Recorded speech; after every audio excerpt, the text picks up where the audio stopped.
Hey guys, it's your girl Michelle Renice. I'm driving, but I wanted to record this while the thought was on my mind while I was freestyling. So if this goes off or whatever, we're just gonna roll with the punches because I don't really have my phone secure. And obviously, if this doesn't work out, then the video's gonna stop. Okay?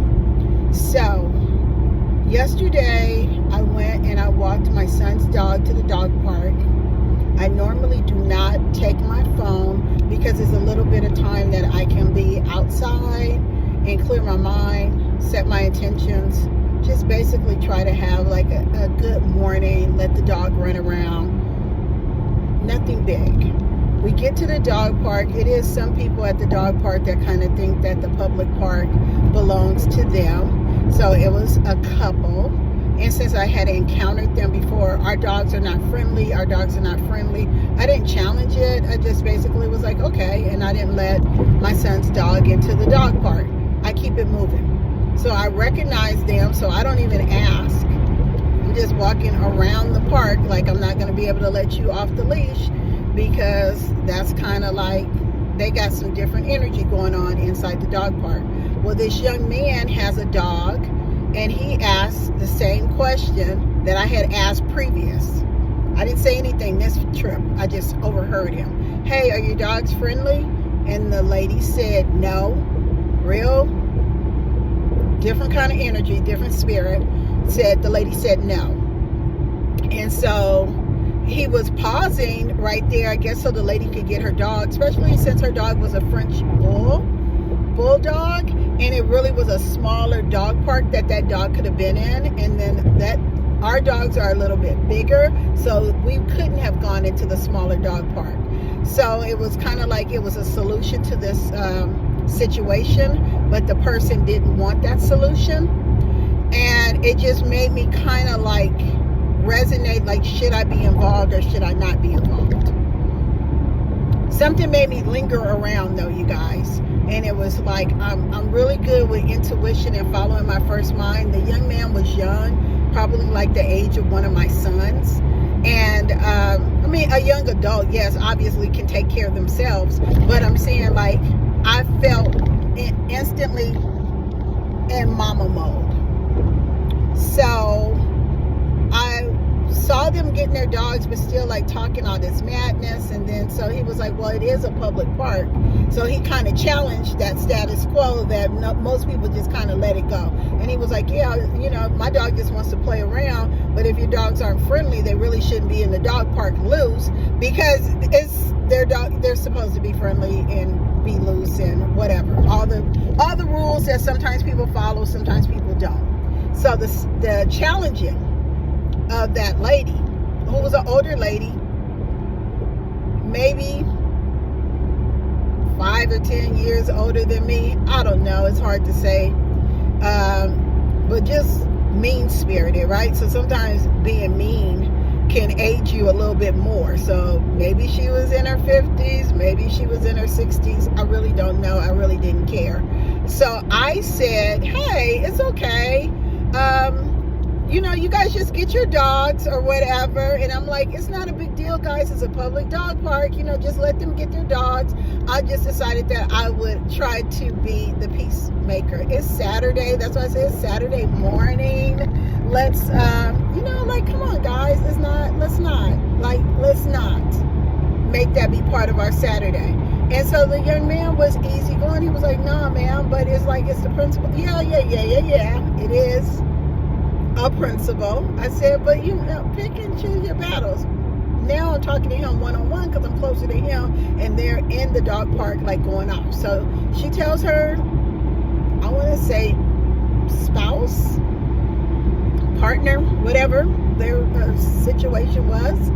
And he comes like with his hand in his jacket, like he about to start capping on people. I was like, over a dog park? So now I'm trying to figure out, because I got on some UGG flip-flops, some drawstring pants, lounge pants, I'm not in no position. I don't have no Nikes on. I am like definitely not in a position to have to take off running through a park. But I'm like mindful, and then so I said, you guys, it's not that serious. It can't possibly be that serious. Who would do all of that, for a dog park, for an incident at a dog park? I was like, come on, it's okay.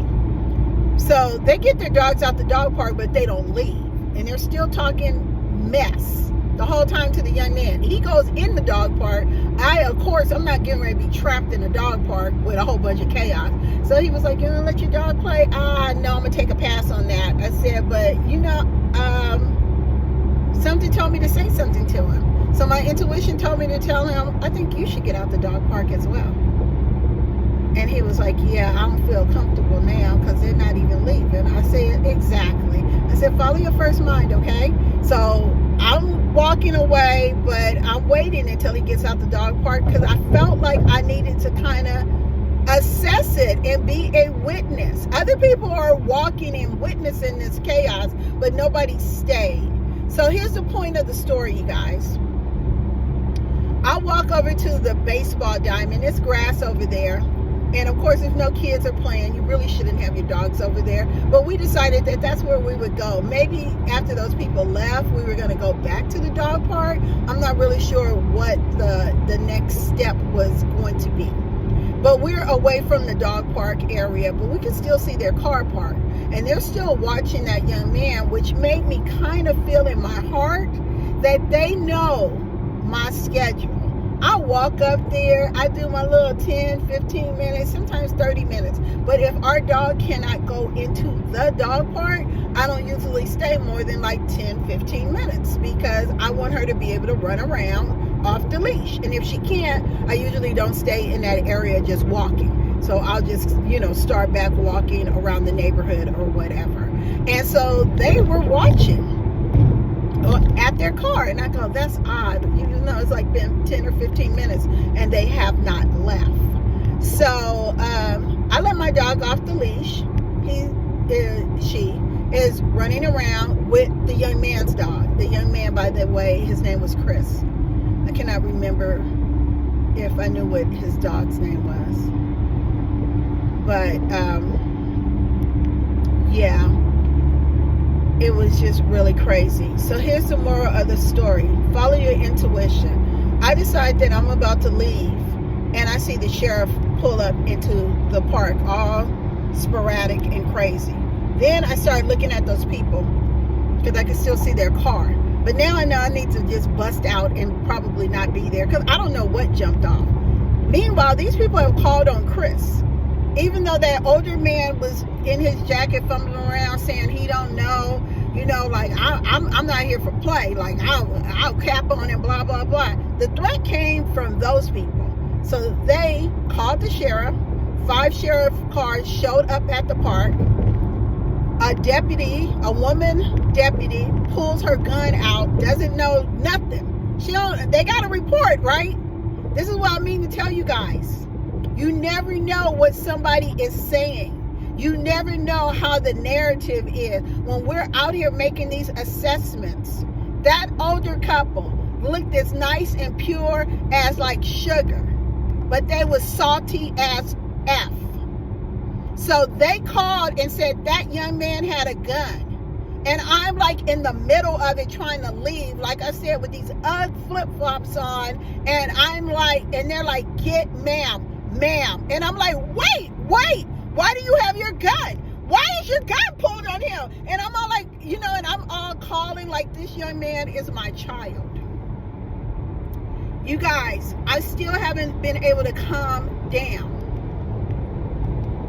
because of that incident, because knowing that if I was not physically there, if I would not have stayed, I gave the deputy, well, first of all, I left when the lady deputy had her gun, who said that I need to leave. I left, but I didn't leave the park. I left out of that area and I watched. Now, like I said, I started the story off. I did not have my cell phone.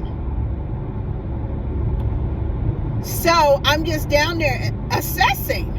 And I'm like, when it finally looked like it calmed down, They could see his dog was not vicious. His dog was sitting there just obedient. They went and grabbed his backpack. They did all this stuff. And something told me in my heart, walk back down there and get one of those deputies. So it was 5 deputy cars. The lady was the first deputy. So I said, officer, deputy, I don't know what the proper terminology is. I was like, can I make a statement? I was here the whole time. If they called if they called and made that report based on what just happened at the dog park, I was here the whole time. They were like, yeah, they said he threatened them with a gun. I was like, that is not what happened, deputy. I was like, the couple were kind of salty because they didn't want to get their dogs out the dog park, and he challenged them by saying that, first of all, your dog shouldn't be in the big dog park, and the second part is, if they're not friendly with other dogs, they shouldn't be in the dog park. I said, and that set them off in such a manner that I decided to hang around and try to see if I could defuse it. Now, telling this story out loud is really going to upset my people. Meaning, both of my sons say I'm too helpful. Meaning, all of my siblings say you should be mindful of what you get involved with, right? Because one of my sons was like, so you just gonna get shot helping somebody? And I mean, in my mind, I do not want to get shot helping somebody, especially a dog park incident. But also, like, follow your intuition, you guys. I no longer stop when I see stuff. I do call the police and say, hey, a person's on the side of the road. Hey, a dog is tied up to a pole. Like, I know that I'm not perfect because my intentions are pure. Meaning, I come only with one set of intentions, and that is to not hurt or harm anybody, and my intentions are not to lie, kill, or steal, right? So when I say my intentions are pure, I mean that I'm looking at it at a face value, and it takes me a minute to look at it at a tricky value. Like, you're lying, you're trying to set me up, you want to steal my phone, you want to grab my purse. Like, it's really hard for my mind to switch over to that. However, I'm able to switch over to that, but that is not my first thought. So anyway, I made the report. The deputy took my information. He asked me for my driver's license. I said I didn't have it. I'm at the dog park with some UGG flip-flops on. I was like, deputy, and he was like, hey, can you be careful with that dog? Deputy, we're at the park with a dog. I just want to make sure that you know. He was like, so do you know that young man? No, I don't know him. I never met him a day in my life. I don't have a dog in this argument. I said, I just happened to be crossing paths. I heard what he said. That's what most people say when they enter a dog park, because it's a public place and people's dogs could like not be friendly. I said, it's just a whole little protocol that some people do. I said, before they just let their dogs be loose because they care about their pets. I said, but their response was really like off the chart. I said, it's not like I was opening your gate to your private property. This is a public dog park. I said, but that being said, she was going off because she said that her dogs were not friendly. And the dog did seem pretty vicious. So we were just kind of waiting, like, well, get your dog out of there. Because he was like, ma'am, it's other people that want to use the dog park. And all of those challenging questions just set that couple off to the 3rd degree. But the fact that they called the sheriff and said he threatened them with a gun, and these sheriffs pull up in full force, 5 cars in between the walkway that you walk in to get to each baseball diamond and to get to the playground where your kids may possibly play, and get to the other little dog park and get to the basketball court. They pulled their sheriff trucks up on there. So that I say that to say, you guys, be very mindful and don't be so quick to assess that things happen in the proper order. Because for that young man, Chris, and I didn't get to see him again, But I told the deputy if he needed a formal statement, here's my cell phone number. And no, he didn't threaten him, and I would stand by that. I have no reason to still be up here. Once again, in these UGG flip-flops. I was not out there trying to make any kind of personal presentation.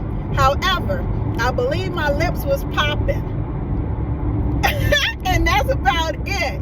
I believe my bun was very messy, but my lip gloss was popping. So I say that to say, you guys follow your intuition. You never know what you may come across, but in my heart of hearts, I believe that could have turned out really, really bad for Chris. I feel like it could have turned out really, really bad for me leaving the park, not staying, knowing that I had a reason that I felt that I should stay, although I didn't know exactly what that reason was, if nothing else but to just talk to that young man and tell him that, you know what, stay in alignment with your purpose. Follow every fight is not your fight, and that's kind of like what we were talking about. And he was like, yeah, thank you for letting your dog play with my dog. He's young, he's big, but he's young, and he just wanted to play. And I said, I know, but I just want to tell you, and everybody is a baby, and everybody's a sweetie pie, and everybody is whatever they are, because I have children, this young man's age. So I was like, you know what? I'm just going to tell you before I know his name was Chris. And I was like, Chris, let me just say, every fight is not your fight. I said, read the room, baby. Read the room. I said, because I feel that they didn't want this to be defused, obviously. And that's it. That's the end of my story, you guys. It's just so heart-wrenching that an older couple like that, it basically was like it was going to be murder by sheriff, because they came out with their guns drawn, you guys. And that man, I don't know if he was like, I don't know what the politically correct thing is to say about a person who possibly is homeless or housing challenged. I don't know these politically correct terms, nor do I care if I say them correctly at all times. But he had a backpack. He had like some Jordans like kind of flopped around his backpack, and then he had other tennis shoes on. So I felt like maybe he had flipped his tennis shoes out to kind of walk in the dog park or whatever. And he had like a jacket, a sweat jacket, and he didn't have to be homeless, but he could have been. But he also looked clean. He also looked presentable. He also was very well-spoken. So I say that to say, don't judge a book by its cover. However, the sheriff's department took that report for face value, and that's what one of the deputies, who was a little bit kinder than the other deputies, told me. He was like, I go, it's not that serious. Oh my God, it was not that serious. It was an incident at the dog park. He was like, ma'am, the report was very serious. And like, I'm not a person that really like curses or whatever, but I brought as much attention to that whole situation as I possibly could be, being a little chocolate woman with some UGG flip-flops on with a dog. I was like, what the fuck?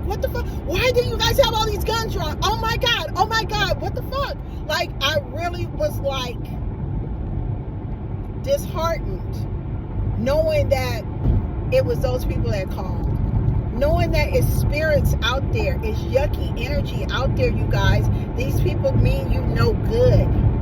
Please follow your discernment. Please, if this resonates with you, please just follow your first mind. Every fight is not your fight. Sometimes our intuition tells us, don't walk through the park, walk around the park. Sometimes our intuition says, oh, don't get off at off-ramp, whatever, via Princessa. Get off at Newhall Ranch Road. Sometimes your intuition tells you stuff that you have no real reasoning why that happened. So please use your discernment, you guys. Please be mindful of what your energy is telling you. And please, if there's any way that you feel that you can help another human by just even speaking up, or even just trying to assess the situation from a calmer place. Put it in your heart. If it's safe enough to do it, maybe consider it. I now know that I did something that I was supposed to do, and he had nobody there. It was going to be their word against his word. Other people saw it. One of my neighbors was at the dog park. They were like, oh, F this, right? But he did stay there. So when I got back home, I knocked on his door, and he was like, I'm so proud of you. Now, I don't know this man. I know who he is. We both know where each other lives, but I don't know him per se. I don't know that he knows my name is Michelle. I don't know any of that. We speak, and that's it. I knocked on his door, and I was like, 5 sheriff cars pulled up. He was like, oh my God, I had left already. He said, I thought maybe they would stop doing what they were doing, meaning the couple, right? He said, I thought if they saw people were watching them, they would stop. He said, but then it just kept getting worse. And he was like, I just felt that I had to leave. And he has like little dogs, like chihuahuas or whatever. And so I told him what happened. And he was like, oh my God. He was like, he said, but when you were talking, when you were saying it's Sunday, it's Saturday, it's a dog park, it's not that serious. He said, you were so well spoken. He said, I was like, in my head, he said, I came back and I told my partner, that's my neighbor. I don't think he knew me to be that person, but maybe he just knows my energy. I speak to him in the laundry room, different little stuff. You speak to people in the parking lot, whatever. Hey, how you doing? And keep it moving. It's no real conversations going on. So I thought that was like so kind that he said that. He was like, I was so proud of you. I was like, really? You were proud of me? And I started laughing. But anyway, it was still a nervous laugh because I had to tell somebody who saw it what happened after they left. And when I tell you guys, that really just, oh my God. It really just agitated my spirit. But can I say that this sunlight is on point. That's my story, you guys. That's Michelle Mernice signing out, watching traffic, doing a whole bunch of stuff that I have no business doing. And I would tell you at home, you don't record anything while you're driving. But yeah, I'm about to hit this 210 so I can head off to my client and do some Reiki and energy work, okay? So I normally don't work on Sunday, but here I am working on Sunday. This week has been a challenge, but I feel like I need to be in the presence of somebody else. Reiki work is healing for me as well. I love it. So when people book energy work or Reiki work, I always love it because I always feel like, hey, it's a benefit to both of us. All right, you guys, it's your girl, Michelle Mernice. God bless you. I hope this story meant something to you. If it didn't mean anything, but follow your intuition. You guys, try to be the best humans that you could be. People don't mean what they say, and sometimes we don't know what people are going through, and something to escalate that much, I have no idea what that older couple was going through, but whatever they were going through, everybody at the park kind of got to figure it out. Anyway, God bless you guys, and have a wonderful weekend. Blessed week.